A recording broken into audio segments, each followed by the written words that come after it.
ગૌતમ બુદ્ધ, મહાત્મા બુદ્ધ, ભગવાન બુદ્ધ, સિદ્ધાર્થ અને શાક્ય મુનિના નામે પણ ઓળખાય છે. ભગવાન ગૌતમ બુદ્ધના વિચાર, ઉપદેશ વિશાળ સમુદાય દ્વારા આજ પણ અનુસરાય છે. ભગવાન બુદ્ધ શાંતિ અને અહિંસાના પ્રતીક માનવામાં આવે છે.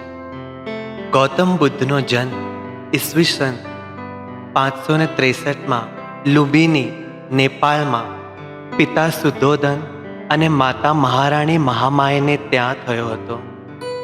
બુદ્ધનો અર્થ થાય છે આકાશ સમાન પ્રચંડ જ્ઞાની, જે પદવી એમણે સ્વપ્રયાસથી પ્રાપ્ત કરી હતી. ગૌતમ બુદ્ધ મનોવિજયી હતા, એ સર્વ જાણે છે. સદા શાંત, સસ્મિત અને પ્રસન્ન રહેતા હોવાથી તેમના સહવાસમાં આવનાર સર્વને એનો લાભ મળતો. પરંતુ કેટલાક લોકો ગૌતમને મળતું આ સન્માન સહન થતું નહીં. તેમને તેનો અત્યંત ઉકાળ થતો. એવો જ એક માનવી ગૌતમને ગુસ્સે કરવાના, તેમનું અપમાન કરવાના, ફજેતી કરવાના નિશ્ચય સાથે પ્રવચન સ્થળે પહોંચ્યો. પ્રચંડ જનમેદની એકત્ર થયેલ તથાગત શાંતિપૂર્વક સંબોધિત કરી રહ્યા હતા. આ વ્યક્તિએ ત્યાં પહોંચીને ગૌતમ બુદ્ધને અકથનીય, અકલ્પનીય એવા અત્યંત દૃષ્ટ શબ્દોથી સંબોધ્યા. પરંતુ તથાગત શાંત જ રહ્યા. એમના ચહેરા પરનું સ્મિત જરા પણ વિલાયું નહીં. લાંબા સમય સુધી ગાળો દેતા દેતા અંતે થાકીને થંભ્યો અને ડોળો ફાડીને બુદ્ધ સામે ઊભો રહ્યો. બુદ્ધે મંદ સ્મિત હાસ્ય કરતા તેની તરફ જોઈને શાંતપણે કહ્યું, હું તને એક પ્રશ્ન પૂછું? પૂછો તો, ધુરક્યો. જો તે કોઈને એકાદી વસ્તુ ભેટ આપી અને તેણે તેનો સ્વીકાર કરવાનું નકાર્યું, તો એ ભેટ પર કોની માલિકી હક? માલિકી હક? એણે સામો પ્રશ્ન પૂછ્યો. હા, એ ભેટવસ્તુ કોની ગણાશે, કોની પાસે રહેશે? ગૌતમ બુદ્ધે પૂછ્યું. એટલું સમજાતું નથી. સાવ સહેલું છે, એ વસ્તુ આપનારી પાસે જ રહે, એ માણસે કહ્યું. એકદમ બરોબર, તથાગતે સ્મિત કરતા કહ્યું. તો જો હું તારા આ ગલોચ સ્વીકારવાનું ઇનકાર કરું તો તે કોની પાસે રહેશે? એ માણસે સ્તબ્ધ થઈ ગયો અને બુદ્ધના ચરણોમાં ઢળી પડ્યો. એટલે હંમેશા યાદ રાખવું જરૂરી છે કે દુનિયામાં કોઈ પણ આપણી માટે શું કહે છે, બોલશે, એના પર આપણે નિયંત્રણ રાખી શકીએ નહીં. પરંતુ એની સારી કે ખરાબ વાતોમાંથી શેનો સ્વીકાર કે અસ્વીકાર કરવો તેનો નિર્ણય કરવો એ આપણા પણ હાથમાં છે. આવું જ્ઞાન દેનારા એ મહાન વ્યક્તિનું 80મા વર્ષે ઈસવીસન પૂર્વે 483માં ઉત્તર પ્રદેશના કુશીનગરમાં મહાપરિનિર્વાણ થયું. નમો બુદ્ધાય નમઃ. ગૌતમ બુદ્ધની જ આ એક અન્ય આશ્ચર્યકારક કરનારી કથા. ગૌતમ બુદ્ધ સાથે સંભાષણ થયા પછી એક વ્યક્તિને થયેલા આમૂલ પરિવર્તનની કથા.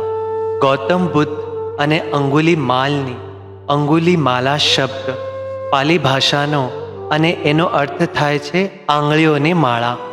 ઘણા વર્ષો પૂર્વે મગધ રાજ્યના એક ગામની આ કથા છે. એ ગામના લોકો ખૂબ ગભરાયેલા રહેતા, કારણ પાસેના જંગલમાં એક ભયંકર ડાકુ રહેતો હતો. એ પોતે વધ કરેલી વ્યક્તિને એક આંગળીઓ કાપી લેતો. આવી 99 આંગળીઓની માળા એ ગળામાં પહેરતો. એટલા માટે એનું નામ અંગુલિમાલ એવું પડ્યું હતું. એક દિવસ જંગલમાં પાસેના એક ગામમાં મહાત્મા બુદ્ધનું આગમન થયું. લોકોએ તેમને નમસ્કાર કરી આદર સત્કાર કર્યો. કેટલાક દિવસના વસવાટ પછી બુદ્ધે ગામવાસીઓને પૂછ્યું, તમે બધા આટલા ગભરાયેલા કેમ લાગો છો? લોકોએ તેને અંગુલિમાલાની વાત કરી. એ સાંભળીને ભગવાન બુદ્ધે જંગલમાં જવાનો નિર્ણય લીધો.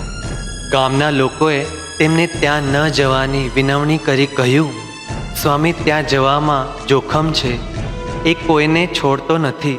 ભગવાન બુદ્ધે એ લોકોને ધીરજ ધરવા કહ્યું.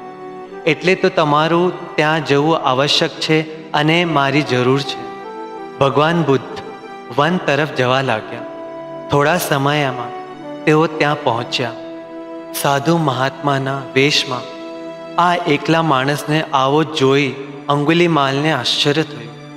એણે મનમાં વિચાર કર્યો કે હવે આને પતાવી દઈને હું મારા ગળાની આ માળાને 100મી અંગુલી પૂરી કરું. બુદ્ધ તો ચાલતા જ હતા. અંગુલિમાલ એમની પાછળ દોડતો રહ્યો, પણ એને કાંઈ તે પકડી શક્યો નહીં.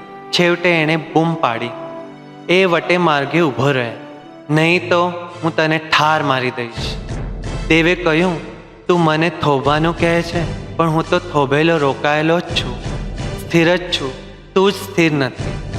અંગુલિમાલે કહ્યું, ખાલી પીલી કાંઈ પણ બોલ નહીં, પણ હું તને હિંમતવાળો દેખાય છે. તું આ જંગલમાં આવીને મારા જેવા શક્તિમાન શૂરવીરથી ગભરાતો નથી? ભગવાન બુદ્ધ બોલ્યા, જો તું પોતાને ખૂબ શક્તિશાળી સમજતો હોય તો વૃક્ષના થોડા પાન તોડીને લાવ. અંગુલિમાલ કેટલાક પાન તોડીને લાવ્યો. એટલે પછી ભગવાન બુદ્ધે કહ્યું, હવે તું ફરી આ વૃક્ષને સાથે જોડી દે. અંગુલિમાલે કહ્યું, તમે તો સમજતા જ કેમ નથી? એકવાર તૂટેલી તોડેલી વસ્તુ પુનઃ જોડી શકાતી નથી. ભગવાન બુદ્ધે કહ્યું, હું તમને એક જ કહેવા માંગુ છું, જો તમારામાં કોઈ વસ્તુ જોડાવાની સાંધવાની શક્તિ નથી હોતી તો કોઈ પણ વસ્તુને તોડવાનો તમને અધિકાર નથી. કોઈને જીવન દેવાની શક્તિ ન હોય તો મારવાનો પણ તમને અધિકાર નથી.